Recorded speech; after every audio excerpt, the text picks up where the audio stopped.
To begin assembly, we need to first install the 2 longest rails in the kit using the pre-cut mortise and tenon joinery.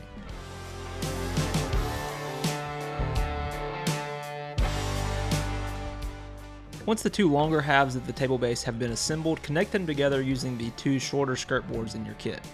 Once again, the 2 halves will connect together using a screw into the pre-installed pocket holes.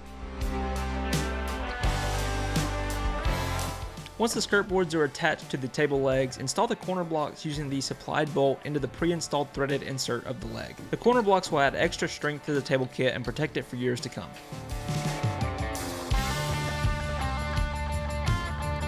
After the corner blocks are in place, take a 1/2 inch wrench and snug the bolt down, making sure not to over tighten it.